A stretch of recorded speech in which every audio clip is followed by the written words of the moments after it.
नमस्कार दोस्तों, स्वागत है आप सभी का आज के वीडियो में। आज का हमारा टॉपिक है बैंकिंग।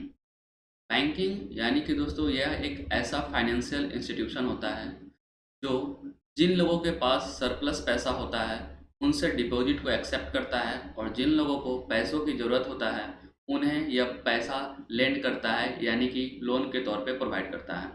हमारे पास कुछ बैंकों का नाम अवेलेबल है जैसे कि state bank of India, central bank of India, HDFC bank, Punjab national bank and ICICI bank. दोस्तों इसमें स्टेट बैंक ऑफ इंडिया और central bank of India government bank है जो कि गवर्नमेंट के कंट्रोल में है। बाकी HDFC bank, Punjab national bank और आईसीआईसीआई बैंक ये सभी प्राइवेट बैंक हैं। दोस्तों इस वीडियो में हम समझेंगे कि आखिर बैंकों का बिजनेस मॉडल क्या होता है, बैंक अपना इनकम कैसे जनरेट करते हैं। आगे बढ़ते हैं और समझते हैं कि बैंक का मेन सोर्स ऑफ इनकम क्या होता है। आम जनता के पास जब कुछ सेविंग हो जाता है यानी कि जब उनके पास कुछ पैसा सरप्लस हो जाता है तब हम उन पैसों को चाहते हैं किसी सेफ जगह में रख दे, तभी हम बैंक के पास जाते हैं और अपना जो सरप्लस मनी होता है उसको डिपॉजिट कर देते हैं अपने सेविंग अकाउंट में या फिर फिक्स डिपॉजिट के तौर पे या फिर रेकरिंग डिपॉजिट के तौर पे। दोस्तों आपको क्या लगता है जब बैंक हमसे हमारा सेविंग एक्सेप्ट करता है तो बैंक उसको सेफ रखने के लिए एक तिजोरी में रख देता होगा? तो जी नहीं दोस्तों, ऐसा नहीं होता है। बैंक उन पैसों को इन्वेस्ट करता है।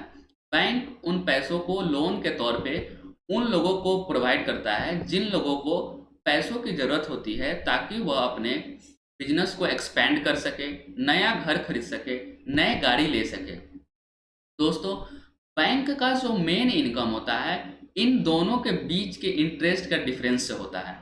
बैंक कमर्शियल बैंक में जो अभी इंटरेस्ट रेट चल रहा है सेविंग अकाउंट पे वह है 4% यानी कि 4%। सीधे सीधे शब्दों में समझें तो अगर आप 100 रुपये बैंक में डिपॉजिट कर रहे हैं तो एक साल बाद आपको बैंक उस पर 4% यानी कि 4 रुपये देगा। टोटल 104 रुपया आपको रिटर्न मिलेगा। वही बैंक अगर आपके पैसों को इन्वेस्ट कर रहा है तो नॉर्मल अभी लोन का जो इंटरेस्ट रेट चल रहा है मार्केट में वह 10 से 15 रुपये है, यानी कि 10 से 15% है। अगर उसी 100 रुपये को बैंक अगर लोन के तौर पे कहीं इन्वेस्ट कर रहा है तो उससे वह 10 से 15 रुपये अर्न करेगा और हमें मात्र 4 रुपये देगा। बाकी इन दोनों के बीच का डिफरेंस जो होगा उससे बैंकों का इनकम होता है। अब सवाल यह उठता है कि अगर बैंक हमारे ही पैसों को लोन के तौर पे दूसरे को प्रोवाइड कर दे रहा है तो जब हमें अपने पैसों की ज़रूरत पड़ेगी तो क्या बैंक हमें पैसा प्रोवाइड कर पाएगा? तो जी हाँ दोस्तों, बैंक में सिर्फ एक अकाउंट होल्डर नहीं होता है, हजारों करोड़ों अकाउंट होल्डर होता है। कभी कोई पैसा को डिपॉजिट करता है तो कभी कोई विड्रॉ करता है, यह बैलेंस बना रहता है।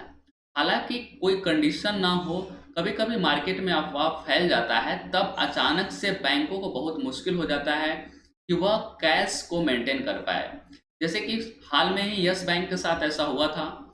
गलत या फिर जो भी सही अफवाह था उसको फैल जाने के कारण कस्टमर यानी कि अकाउंट होल्डर के मन में डर हो गया कि उनका पैसा डूब रहा है। तब अचानक से सभी अकाउंट होल्डर अपना पैसा विड्रॉ करने लगे। इसी के वजह से यस बैंक को बहुत सारे समस्याओं का सामना करना पड़ा। जब तक मार्केट में नॉर्मल कंडीशन होता है तो ऐसी कोई दिक्कत नहीं आता है, लेकिन फिर भी एक गवर्निंग बॉडी है आरबीआई यानी कि reserve bank of India. Reserve bank of India बैंकों का बैंक होता है और यह डिसाइड करता है कि किसी भी बैंक को अपने साथ कैश कितना रखना है और बहुत सभी चीज़ों कैसे कैसे रखना है। हम इसी में समझते हैं। जैसे कि पहला एक रेशियो आरबीआई डिसाइड करता है सीएसआर यानी कि कैश रिजर्व रेशियो। यह एक ऐसा रेशियो है जिसमें कमर्शियल बैंक को अपने पास कैश अवेलेबल रखना पड़ता है। इस रेशियो में अभी का करेंट रेशियो है 4.5%। और एक दूसरा रेशियो होता है एसएलआर यानी कि स्टैट्यूटरी लिक्विडिटी रेशियो। यह एक ऐसा रेशियो है जिसमें आरबीआई डिसाइड करता है कि कमर्शियल बैंक को अपना पैसा कहाँ इन्वेस्ट करना है। जैसे कि गवर्नमेंट ग्रांट में हो सकता है, गोल्ड में हो सकता है, पब्लिक सेक्टर अंडरटेकिंग में हो जाता है। देखा जाए तो 18% और 4.5%, यानी कि 22.5% रुपया को छोड़ के 77.5% पैसा बैंकों के पास अवेलेबल होता है, जो जो उस पैसों को लोन के तौर पे इस्तेमाल किया जा सके और उसे इंटरेस्ट अर्न किया जा सके। दोस्तों, यह तो हुआ मेन सोर्स ऑफ इनकम। हम आगे बढ़ते हैं और समझते हैं कि अदर सोर्स ऑफ इनकम क्या होता है। हालांकि जो मैक्सिमम कहिए या फिर 80% जो बैंक का इनकम होता है इसी चीज से होता है, इन्हीं दोनों के इंटरेस्ट रेट के डिफरेंस से होता है। बट इसके अतिरिक्त बैंक और सारा एक्टिविटी परफॉर्म करता है, उससे भी वह पैसा अर्न करता है। जैसे interest on investment, bank government and rated securities में अपना कुछ पैसा इन्वेस्ट कर रखा होता है, वहाँ से बैंक को इंटरेस्ट और डिविडेंड अर्न होता है। दूसरा आता है फीस इनकम।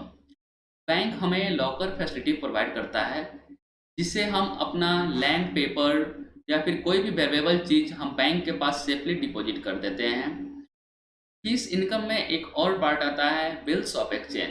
दोस्तों, बिल्स ऑफ एक्सचेंज एक ऐसा प्रोमिसरी नोट होता है जो बिजनेस में क्रेडिट को प्रमोट करता है, जिसमें एक डेटर को विश्वास दिलाता है क्रेडिटर के प्रति कि वह उसका पैसा सेफ है। अगर कोई क्रेडिटर फेल कर जाता है पैसा रिटर्न करने में, यानी कि पैसा पे करने में, तो डेटर के पास एक लिखित दस्तावेज होता है जिससे वह लीगल एक्शन ले सके।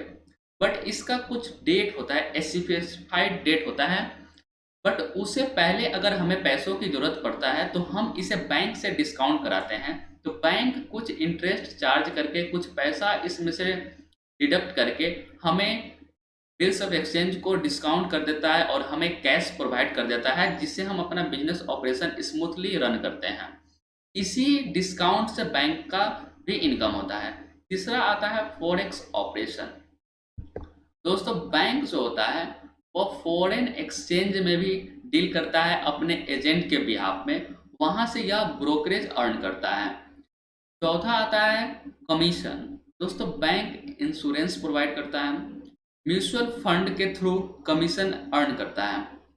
दोस्तों, आशा करते हैं कि इस वीडियो में आप समझ पाए होंगे कि बैंक का मेन सोर्स ऑफ इनकम क्या होता है, अदर सोर्स ऑफ इनकम भी क्या होता है। दोस्तों, जल्दी ही मिलते हैं नेक्स्ट वीडियो में।